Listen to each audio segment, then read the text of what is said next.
Hi, I'm Dick Reichman. I am a retired person living in Anchorage. I am reading from a statement by Khaled el-Masri, a German citizen of Lebanese descent who was a car salesman before he was detained in December of 2003. The U.S. policy of extraordinary rendition has a human face, and it is mine. I was born in Kuwait and raised in Lebanon. In 1985, I fled to Germany in search of a better life. I became a citizen and started my own family. I have 5 children. On December 31st of 2003, I took a bus from Germany to Macedonia.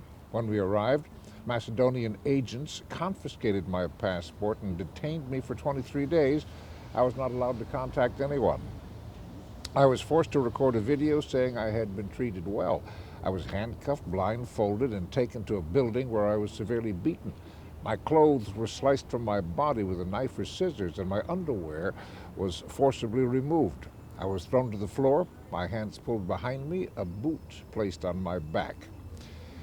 When my blindfold was removed, I saw men dressed in black wearing ski masks. I was put in a diaper, a belt with chains to my wrists and ankles, earmuffs, iPads, a blindfold, and a hood. I was thrown into a plane, my legs and arms spread-eagled and secured to the floor. I felt 2 injections and became nearly unconscious.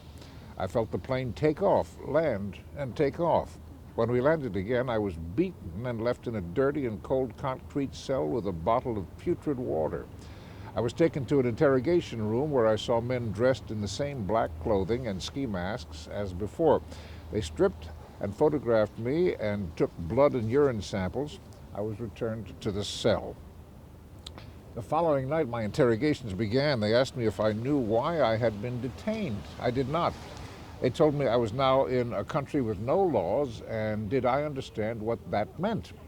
They asked me many times whether I knew the men who were responsible for the September 11th attacks, if I had traveled to Afghanistan, and if I associated with certain people in Germany. I told the truth, that I had never been in Afghanistan and had never been involved in any extremism. I asked repeatedly to meet with a representative of the German government or a lawyer, or to be brought before a court. My requests were ignored. In desperation, I began a hunger strike. After 27 days without food, I was taken to meet with 2 Americans, the prison director and another man referred to as the boss. I pleaded with them to release me or bring me before a court, but the prison director replied that he could not release me without permission from Washington. He also said he believed that I should not be detained in the prison. After 37 days without food, I was dragged to the interrogation room where a feeding tube was forced through my nose into my stomach. I became extremely ill. I was taken to meet an American who said he had traveled from Washington and who promised I would soon be released. I was also visited by a German-speaking man who explained that I would be allowed to return home, but warned I was never to mention what happened because the Americans were determined to keep it secret. Almost 5 months after I was kidnapped, I was again blindfolded, handcuffed, and chained to an airplane seat. I was told that we would land in a country other than Germany, but that I would eventually get to Germany. After we landed, I was driven into the mountains. My captors removed my handcuffs and blindfolded and told me to walk down a dark, deserted path and not look back. I was afraid I would be shot in the back. I turned a bend and encountered 3 men who asked why I was illegally in Albania.